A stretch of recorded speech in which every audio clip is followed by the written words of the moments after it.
Thank you very much. Thank you. I would like to thank organizers of the conference for inviting me to take part. Thank you very much. Just to correct some basic facts about me, I am associated with, indeed, with the academy in Gorze, but also with the Institute of History, Polish Academy of Sciences, and the Pilecki Institute in Warsaw. And the subject of my short outline here is the Mitteleuropa project, which derives from the book of Friedrich Naumann under the same title, Mitteleuropa, which was published in 1915. And it was the time of the Great War, of the First World War. And I would like to begin with reminding that the First World War was indeed a watershed in German history, because it presented the next step towards the inner unification of the German nation. Because the German Reich, which was created by Bismarck in 1871, was very much a federal state. And the years between 1914 and 1918 was the passage from this federal model of state toward Unitarian model of the German state, which was finally accomplished after 1933. But these 4 years marked the difference.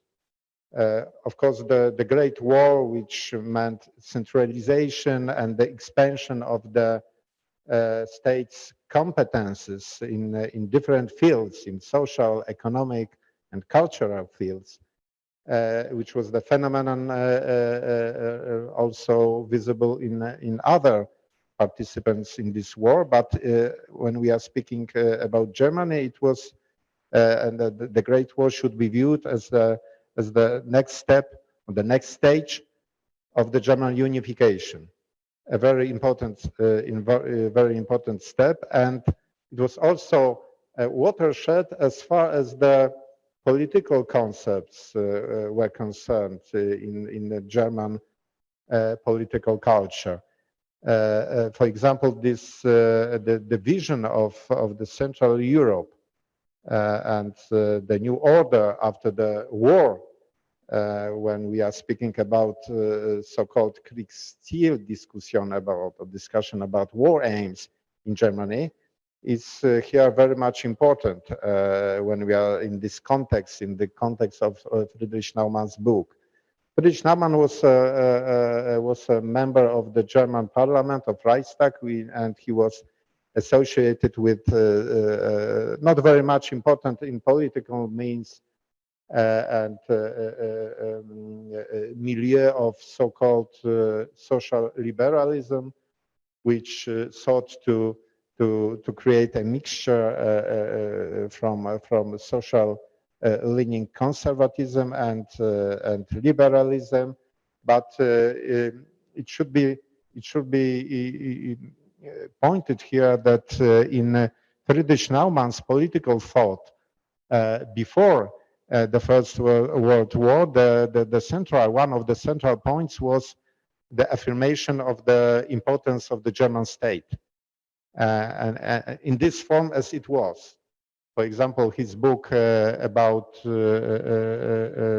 which stressed the importance of social, economic, and political reforms, for example, as far as election law in Prussia was concerned, combined these postulates with stressing the importance of sustaining the political order, which with its crucial institution of Kaisertum, of the state power, which was symbolized by the person of Kaiser, of emperor. So it's very much characteristic for Naumann this combination of seeking far-reaching economic and political and social reforms and preserving the political, in fact, the status quo as far as the main institution, the main political and social institutions were concerned. The book, Mitteleuropa, was published in 1915, and in a short time, it gained a status of bestseller. Till the end of the Great War, more than 100,000 copies were sold, which meant that Naumann's book was the most popular book in late Wilhelmine Germany, alongside with Gedanken und Erinnerungen of Bismarck. So it's very remarkable, and Naumann's vision of Mitteleuropa. Mitteleuropa meant in the German language means in German language Central Europe, and this vision, as some of the historians nowadays say, presented a sort of middle way between far-reaching annexionist plans, which was conceived and published during the Great War in Germany, and so-called old Prussian tradition, altpreußische Traditionen, which were mainly interested in preserving status quo as far as the eastern provinces of the Hohenzollern monarchy were concerned. And it should be kept in mind that during the First World War, we see in the Central and Eastern Europe, which was the large part of this region was occupied by Germany after 1915, we see different approaches as far as practical policy was concerned to policy in this region. Because, for example, when we see only the Polish lands which were occupied by the German forces after the offensive in 1915, we see different models. For example, the model which was conducted in Warsaw by the General Hans von Besseler, and quite different model which was realized in the so-called Oberost area, which roughly comprised the area of Lithuania, Belarus, and eastern part of Poland, of today's Poland. And we have different models, very much centralized military colony in the east, in the Oberost region, and slightly different model of occupation policy in Warsaw, in this part of Poland, which was directed by the General Besserer. So the vision of Naumann was trying to show a sort of middle way between these different conceptions. What are we as Germans? What are we going to do with this new situation? Because we should bear in mind that most part of German political elites in the beginning of the First World War preserved in their minds the warnings of Bismarck, who warned that Germany shouldn't engage in any military conflict with Russia, because when Germany will win, then the consequence will be the annexation of more Polish lands. And we, as Germans, Bismarck said, we have already problems with our Polish provinces. And then we will have much bigger problem. But when Germany loses, then it means that the status of Germany as great power is very much in danger, because the Hohenzollern monarchy will lose Polish provinces, which guaranteed this great power status. So after the outbreak of war, roughly 2 years after the outbreak of war, German elites in the end decided to draw political consequences from military victories in the Eastern Front. Because till the spring of 1916, they were hoping to have a separate peace with Tsarist Russia, which didn't materialize because the Tsar wanted to preserve the alliance with France and Great Britain, and then Chancellor Bethmann Hollweg and other representatives of political and military elites decided to move in quite different direction.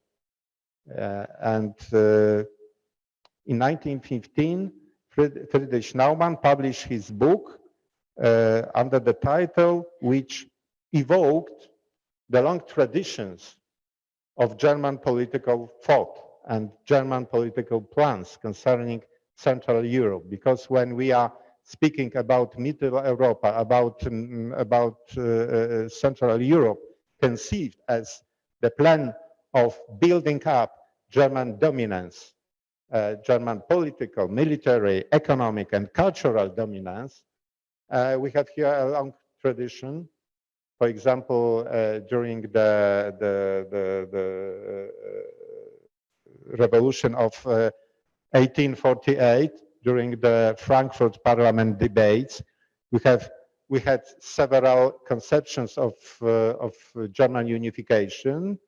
For example, the so-called Great Germany conception, which envisaged the creation of the Great Germany, comprising German Bund or Prussia and other little German states, and also the whole Habsburg monarchy. So the great political state entity, which was to be formed from the Northern Sea, from Baltic Sea to the Adria, was to be a political and also economical unity. When we read these debates during the Frankfurt Parliament sessions, now that's in fact the beginning of thinking about this Mitteleuropa project, and it's very much characteristic that it was formulated by the so-called national liberal elites, and at the turn of the 19th and 20th century, when we encounter the word Mitteleuropa or Mitteleuropa project or Mitteleuropäische Verbände, or Central European organizations in Germany at the turn of 19th and 20th century, then we are speaking about business circles which were very much interested in German expansion, German economical expansion towards the Balkans, southeastern part of Europe.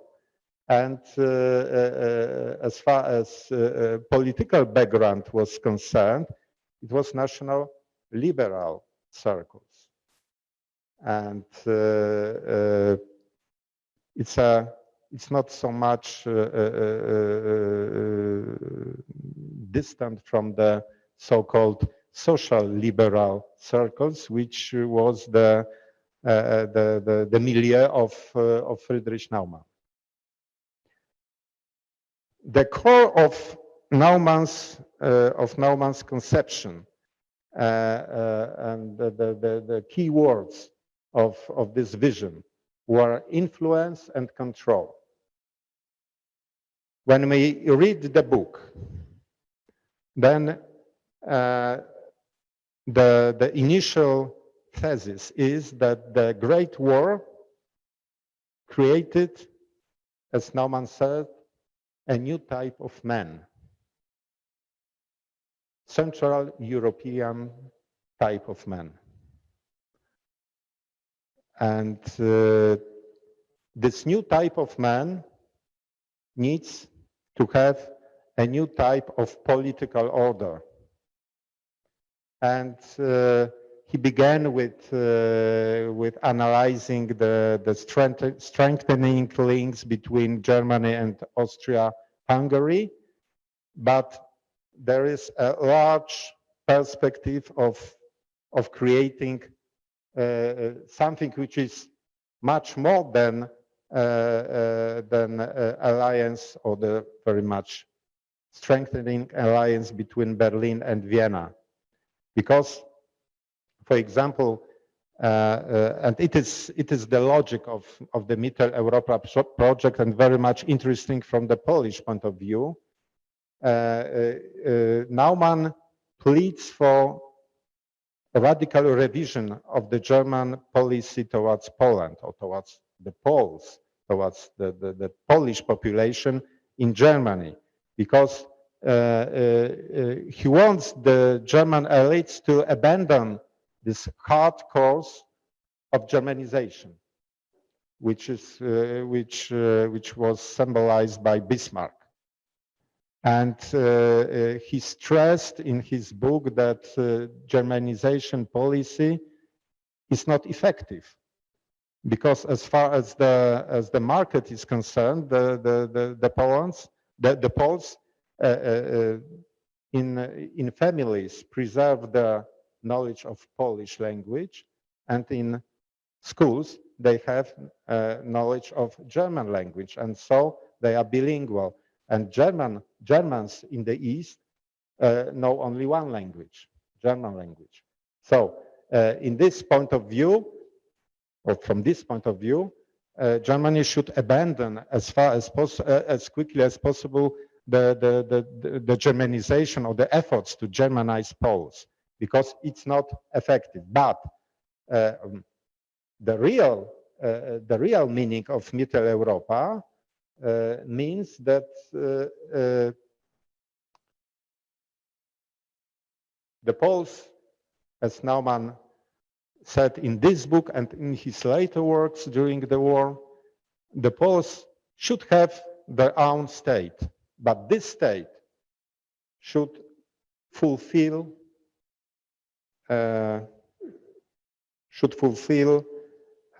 obligations which were due to the German Reich.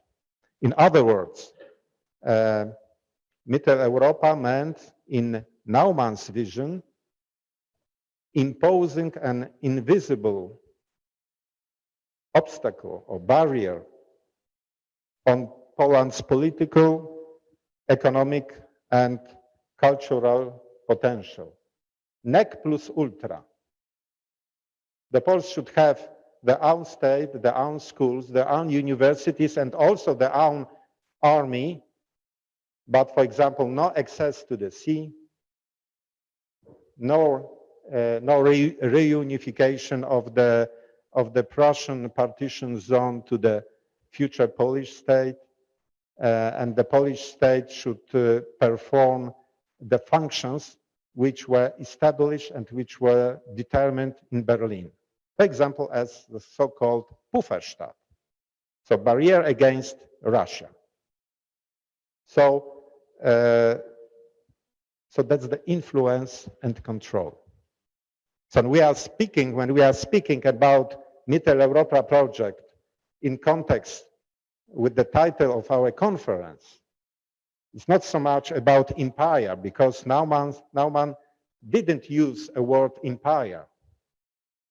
In fact, we are speaking about the network of imperial influences and control, which should be imposed on future Polish state, on other states in this region of Europe, and which is what is very important, and what is what should be stressed here, that Naumann saw the culture as the real binder of the future Central Europe, of Mitteleuropa. And the pattern of culture was to be derived from Germany. He wrote that the German idealistic philosophy should be a pattern of, or for the new Central Europe. The so-called new type of man, new Central European type of man, should be formed according to the cultural patterns deriving from German cultural traditions. And in my opinion, that's the most important thing in this conception, and far-reaching and long-standing. Yes, because we should put Mitteleuropa vision in historical perspective. And the Mitteleuropa project was never officially the stance of the German government policy or the foreign policy during the Great War, till the end of the German Reich in 1918. And during the Weimar period, during the Weimar Republic, the revisionist policy as far as the Central Europe was concerned, and which was performed mainly by this, also by national liberal politics such as Gustav Stresemann, also didn't mention the Mitteleuropa as such. And after seizing power by the Nazi Party in 1933, the Nazis wanted to create, as we know, the new type of empire. And after the outbreak of the Second World War, these plans they were trying to realize. It was to be an empire built on the genocide, extermination of the Jews, of the Slavic people, of the Slavic nations in Central and Eastern Europe. And it was to be a Lebensraum only for pure blood German citizens. And it was not a continuation of Mitteleuropa project. In fact, it was on the opposite to the Naumann's vision, because Naumann's vision was very much similar to the classical imperial visions, which was based on these two fundamental issues, on the fundamental conceptions, influence and control, and not extermination. So, I think the most interesting question or questions arise right now when we are speaking about continuation or not of the Mitteleuropa vision of the Mitteleuropa project, which was first formulated by Friedrich Naumann in 1915. And the first question is, do we experience right now the Mitteleuropa version 2.0 as far as the German policy towards the Central Europe, particularly towards Poland, is concerned?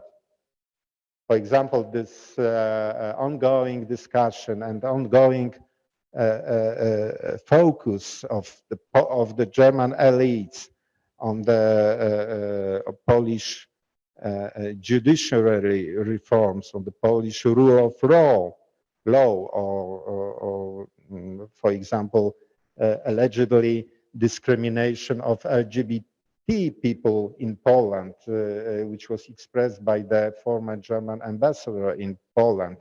Is it not very much similar to the conception of Naumann which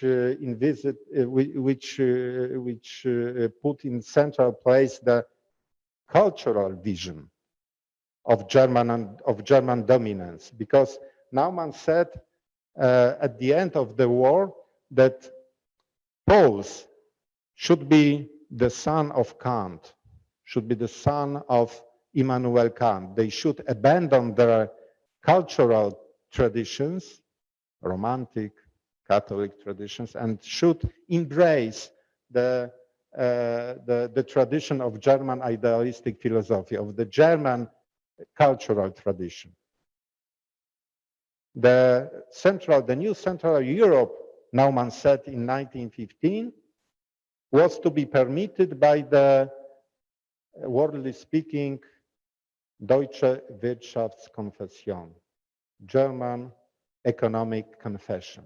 And this German economic confession was based on the German idealistic philosophy. So that's the hierarchy of these influences. And now, when we see the first 2 decades of the 21st centuries, then when we see the means of imposing influence and control on the Central Europe by the so-called benevolent hegemon and the moral empire, new moral empire of Germany, we have these strong analogies between Naumann and Naumann's vision and what is now being practiced by the German state or the German diplomacy. Of course, as I said before, the analogies could be sometimes delusional, but when we see the pattern of establishing and preserving German influence and German control on the Central Europe, these analogies are very much visible, and indeed it is a good news that in a short time there will be a first Polish edition of Naumann's book, and Mitteleuropa is to be published in Poland after the holidays, after the summer holidays. So in my opinion, it will be a very important event as far as the coming to terms with the main currents of German political thought and German political culture are concerned, because speaking from Polish point of view, we should know the whole range of these inspirations when we try to understand what is behind the aims of the German state right now in as far as the Central Europe is concerned. And I think keeping in mind this tradition of the Mitteleuropa project, which I will repeat, which meant the abandonment of the Germanization. So we should be tolerating. We should be very much open to Poland and to the Poles. But the logic, the core of the Mitteleuropa vision, is this glass ceiling, the barrier, the obstacle, which meant that the potential for development in terms of political, cultural, and economic life was to be decided in Berlin. That's the point. That's, I think, the far-reaching consequences of the Mitteleuropa, which was, I think, never forgotten in Germany. And in my opinion, now we see the revival of the Mitteleuropa thinking. Of course, the situation is quite different from the from the times of the Great War. And Germany is very much different, but the approach to the Central Europe and to relations between Germany and Central Europe, particularly between Germany and Poland, I think is very much the same. So I would like to finish with these remarks, and I'm eager to answer any questions or comments. Thank you very much.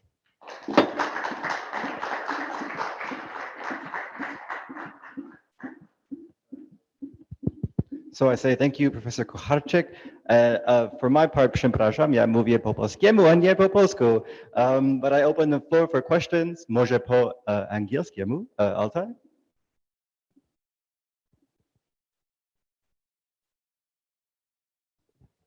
Thank you, Professor, for your presentation. I learned a lot, especially from the historical part. I was not aware of Naumann's work.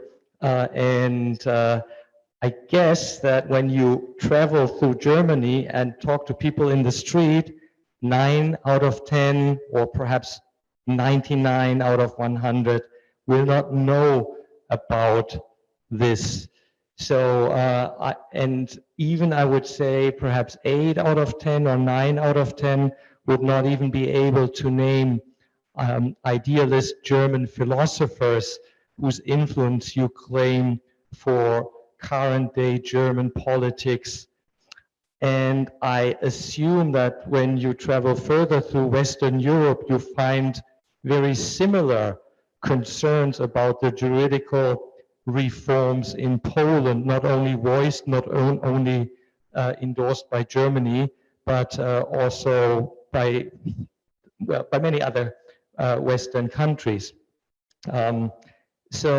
And I do think that what is communicated, or what I personally perceive to be on a safer ground, is we see what has happened in Russia, where the autonomy of the courts was undermined. We see what's happening in Turkey. So there is a strong concern in the European Union that the legal system is independent from the government. This goes back to a long European tradition of the separation of the powers, as I think everyone knows who is sitting in this room.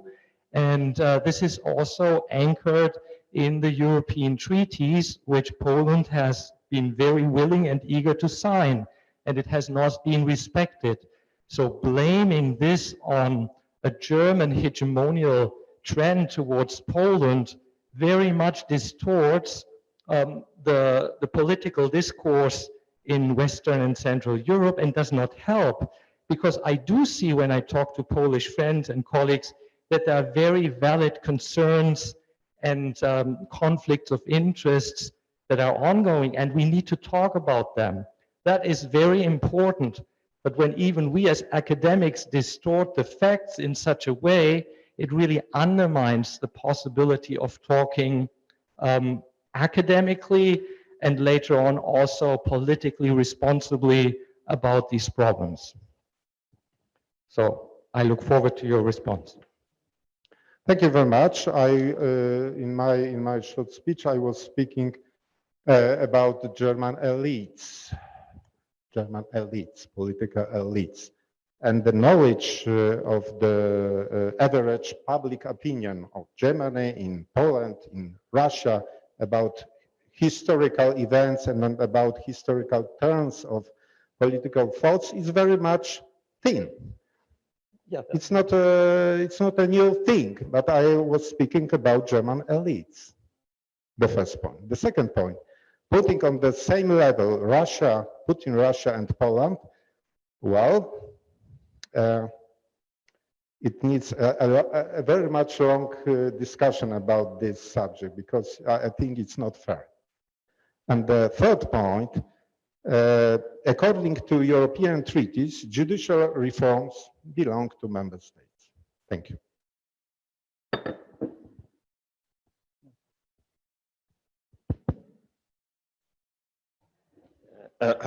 So, concerning your questions and the names, yeah, I think everybody who is liberal in Germany knows Friedrich Naumann, of course. And in Poland, we have still as active Friedrich Naumann Stiftung as a foundation. So, and this Mitteleuropa concept was supported also for men probably much better known than Friedrich Naumann, Max Weber, for instance, who was very close to Friedrich Naumann. But besides of this two, Immanuel Kant was actually almost officially proclaimed to be a philosopher of the Union and so on. Yeah, so I can quote many texts about this. But I have also so concerning this comparison, Turkey, Poland, Russia. I would say, for me, to be honest, this is just rubbish. Yeah, and the questions is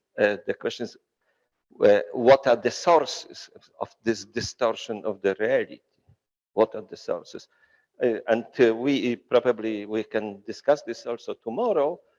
But if you look, if you look at the last report about rule of law in Poland, and you compare this with that and look at what are the sources on which this report of the Commission is based, it is mostly the sources like Okopress, this is a hate portal and some organization and so on. But we can discuss this tomorrow. I think also we have here a good lawyer with us, Professor Baimczyk, who analyzed this previous edition of this reports, comparing report about Germany, about Poland, and so on.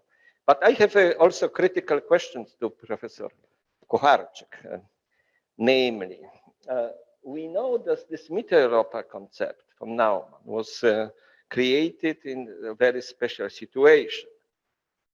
This is, I read this as one of the continuation of the ideas 1914. Yeah, the First World War was war of Germany and also Central Europe. That means the Habsburg against the West. Yeah, against the West. So not only Naumann, but Trelch, Simmel, Werner Sombart, Max Scheler, they wrote very interesting writings in this, explaining what is the peculiarity of the German culture, of Central European culture. Yeah? In a way, Naumann extended this to Poland and to the others. As we know, on the other hand, French intellectuals, because it was also the intellectuals' war, let's say Durkheim and so answered this against Germany. So it is in this sense this is when Naumann speaks or writes about this Central European man and woman, we would say he means this peculiarity. What we are different from, let's say, English, French, and so on. Yeah, the famous brochure by Werner Sombart, Helden und Händler und Helden. Germans are heroes, the British are traders. So can we then compare, this is my critical questions, this with the contemporary situation after Westernization of Germany?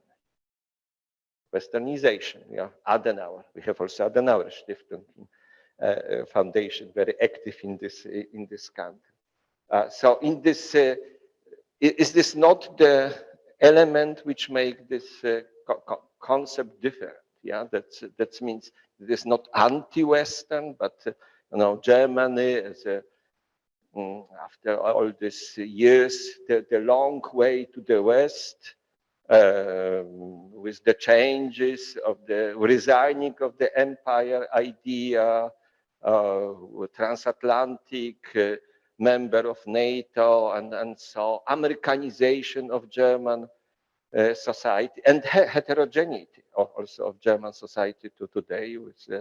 So can we really even if we see this dominance of the striving for leadership, which is, for instance, if we read the speech, the text of Olaf Scholz from the FAZ from yesterday.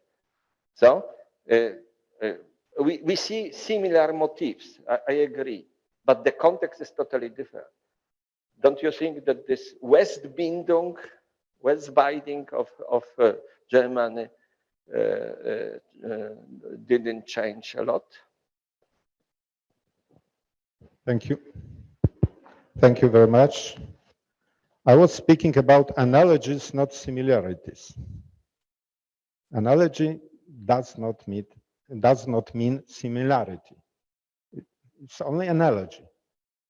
And well, yes, one of the reasons why the Great War is to be seen as a watershed in German history is also the long discussion, debates about among intellectuals, academics in Germany, which meant that indeed it was a sort of culture war or war of cultures as far as these elites were concerned, because yes, the ideas of 1914 and the so-called spiritual incitement, because Germany was surrounded by the French heritage of the revolution, by the perfect Albion and the Slavic barbarians, and in the middle was Germany.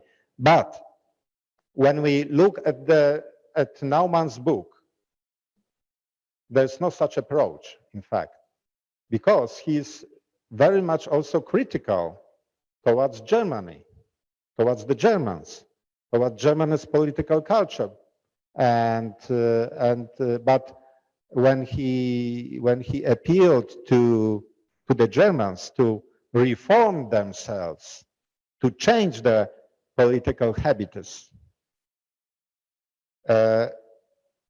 he did that in order to prepare them better to fulfill new leading role in a new Central Europe. Germany was not an ideal state and was not ideal society, Naumann said. And the Germans should reform themselves in order to fulfill new, in fact, imperial duties in the new Central Europe. So I only point to analogies and not similarities.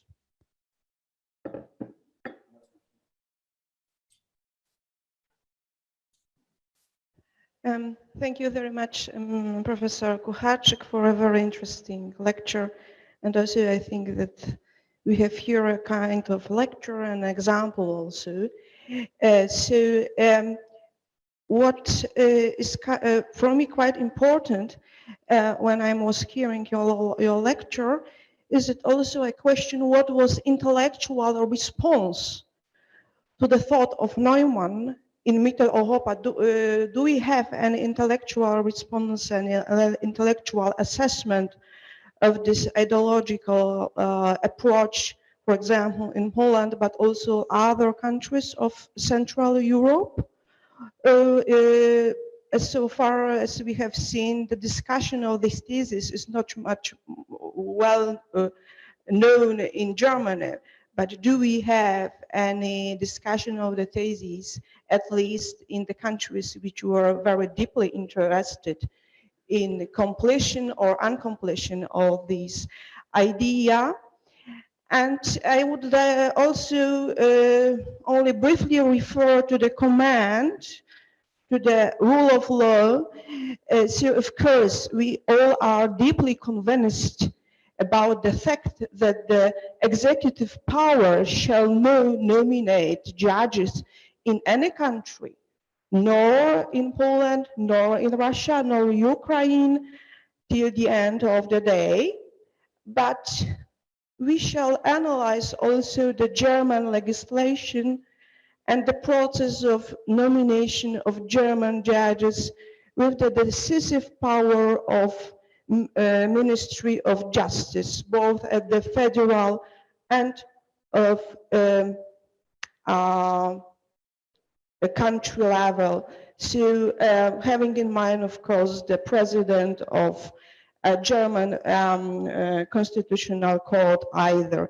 So I think that each and every citizen of Germany who is deeply concerned about the rule of law in Poland shall also analyze very thoroughly the constitutional provisions of Grundgesetz, other legal acts, and will surely came to the conclusion about some peculiarities in balance, power balance also in Germany. Thank you very much.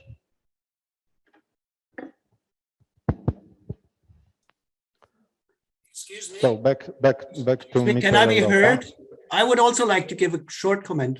Is it possible? Yes, but let me first answer this question about reception and interpretation of Mitteleuropa. Yes, in Poland we have a problem with research on the Mitteleuropa idea, the Mitteleuropa vision, because in fact the last book on this subject was published more than 60 years ago by Professor Janusz Pajewski, who published the monography about Mitteleuropa during the First World War, and then we have no such research or no such publications. So I do hope that this publication, which is to come after the summer holidays, I mean the first Polish edition of Naumann's work, will be also an incentive to the Polish historians to move towards the very systematic approach and research on this subject. And in Naumann's time, during the First World War, this book was very much and widely read in Germany, Mitteleuropa, and we saw different approaches or different stances towards this book. For example, some of the critics said that Naumann was too idealistic, speaking about new type of man in Central Europe, because, as they said, he was not able to recognize the national differences as the main obstacles to create something which is new in Central Europe, because the national traditions, national histories are so strong that it's not possible to think and to write and to create a new type of Central European man. So it's simply not realistic.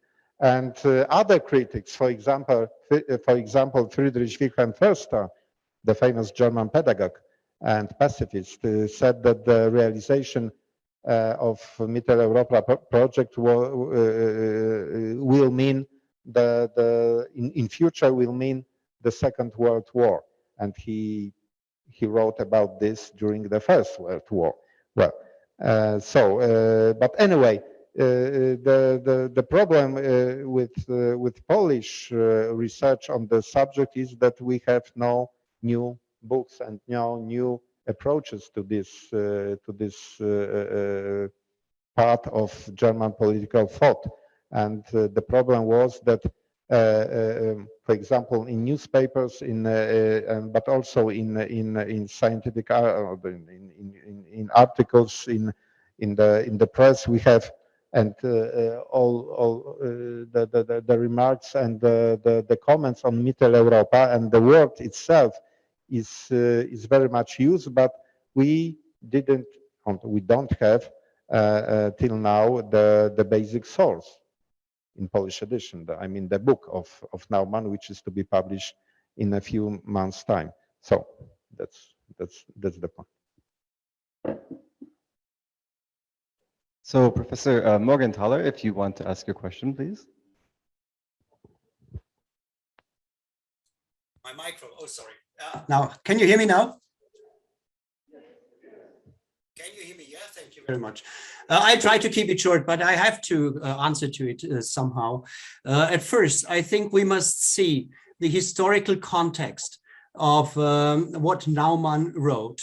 Professor Krasnodebski, I think it was him, I didn't see him, already hinted to it, but didn't say the full thing.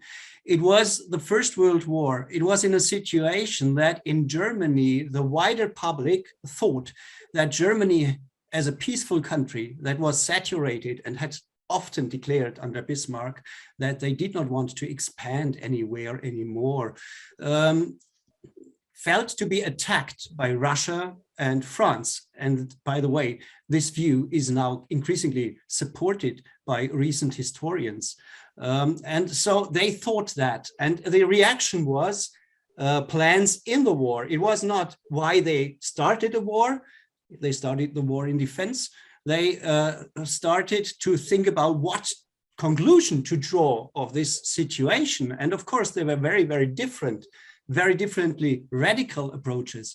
But Naumann's approach was, in my understanding, from a liberal point of view, national liberal point of view, to say, first, we must become more realistic. We have been naive in the past, and we have forgot about Bismarck's realism. So this was the reason why his book was read and Bismarck's book was read. The Germans understood this. What does realism mean in international relations? Geopolitics. Yeah, this was a new idea in Germany then. And he said, as I understand him, the others have huge resources. See the Russian Empire, that is huge. And see the British Empire, the French Empire, all around the world, they have their colonies, which they can now use as a support for this war. And Germany has nothing, only one ally. This is Austria-Hungary, which is also weak and fragile. And so they came up an idea that said, in this war, we must try to expand our territory of influence so that we can win the fight for existence. It was a fight for existence, and as they understood it. And this is why he coined this idea of Mitteleuropa. And he didn't coin it as an idea of total subjection of Mitteleuropa. I think this is what you stressed, Grzegorz. I think he was a liberal man who was based on the idea that each nation, each ethnicity should basically determine its fate by its own. So he hoped for a partnership in Middle Europe. And when he hinted to the German philosophers, this was, of course, the reaction, as Professor Krasnodebski said, to the Western attack on Germany as they understood it. And then they overemphasized the own side and the own tradition and culture. And they tried to make down the other side. This was part of propaganda, of course, but it was also, they hinted to Kant and similar philosophers who are still respected as internationally respected and profound philosophers with a universal outlook. What was German idealism? It was the idea of forming the personality, of having freedom, etc., all these things, individual freedom. And I think this was Naumann as a liberal, what he propagated for Central Europe, for Mitteleuropa, where he hoped to convince the Poles and the other Central European nations to join Germany on this way against what he considered the Western capitalist form of what they had made out of Enlightenment. Yeah, the Enlightenment had been a great idea for these philosophers, but it had been degenerated in the West. This was a propaganda vision, of course, but this was what he meant to say. And I would say this was an idealistic point of view in any respect, just to defend him.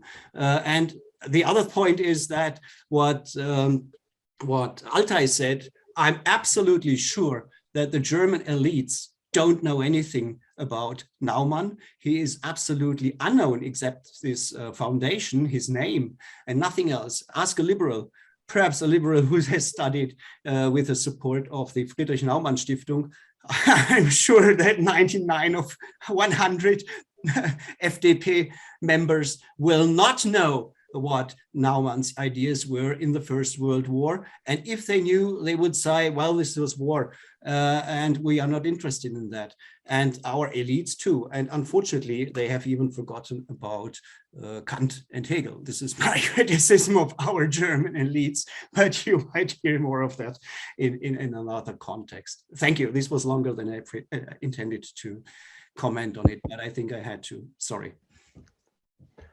Thank you.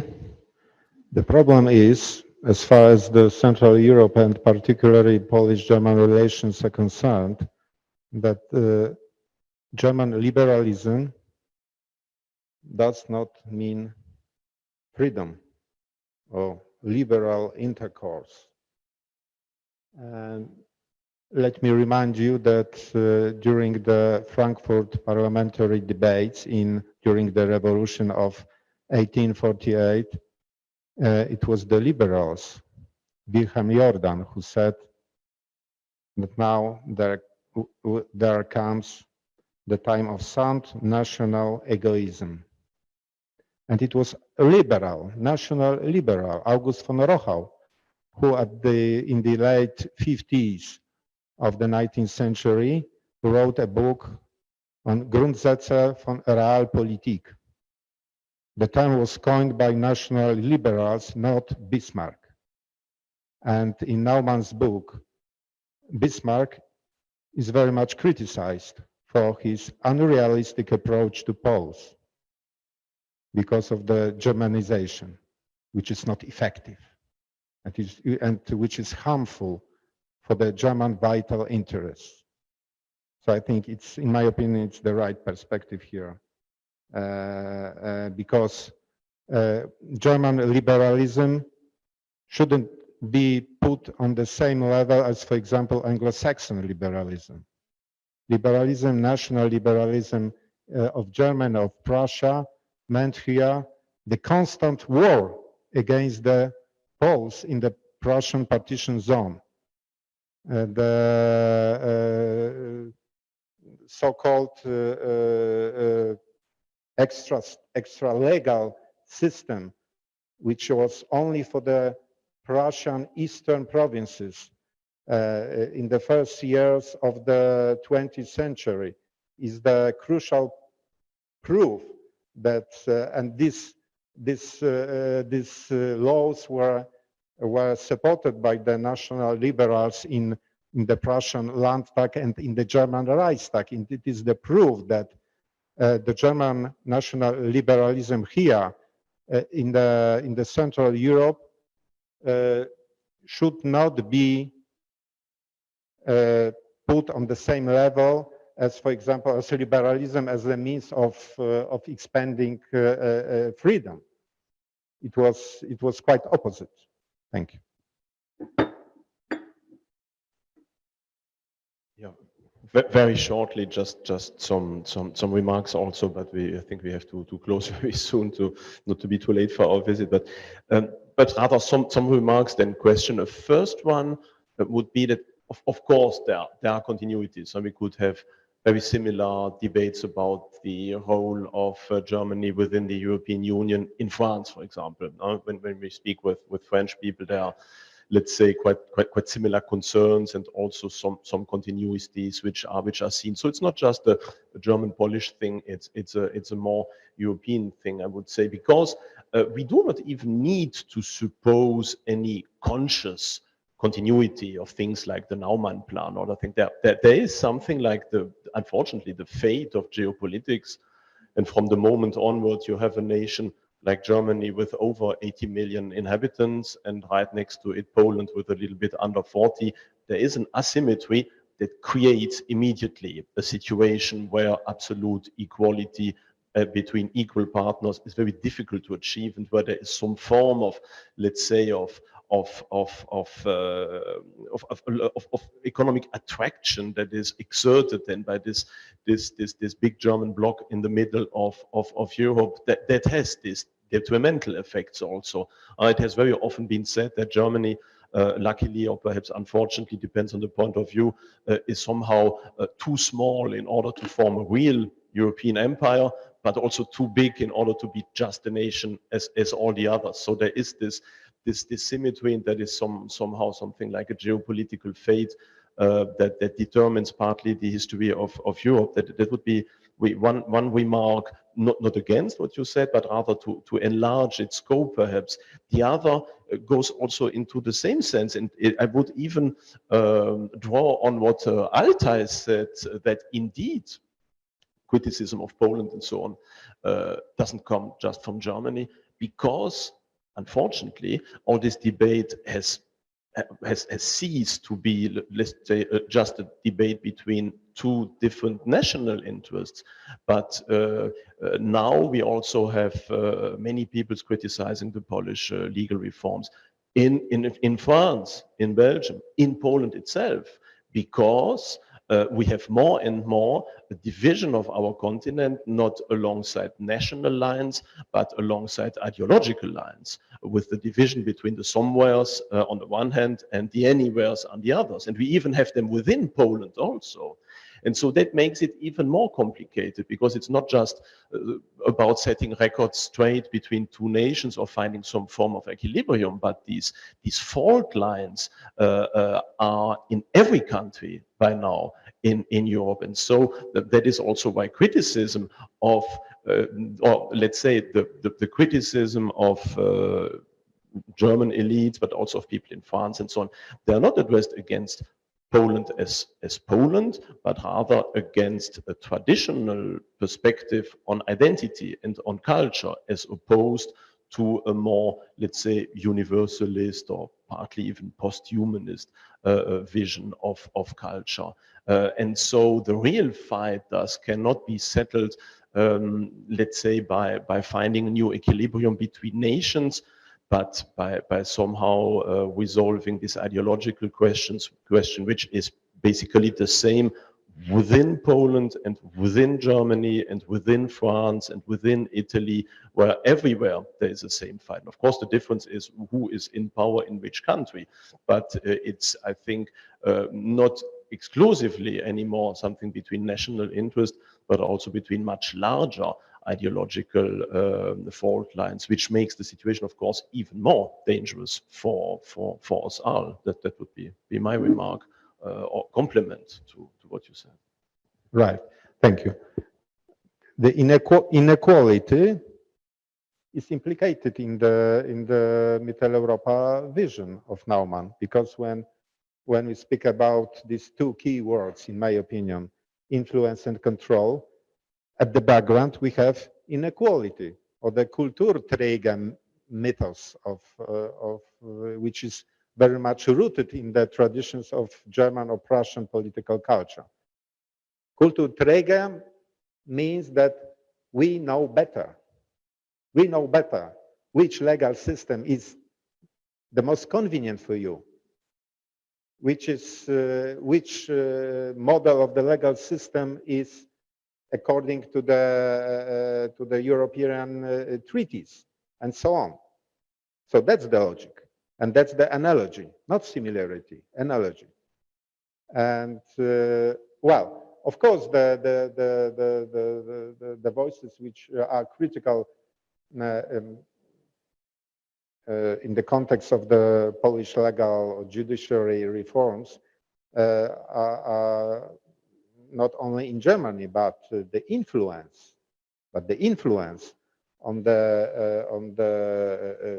this part of Europe, on the central part of Europe, is much bigger from Germany than from Portugal or from France or from Italy.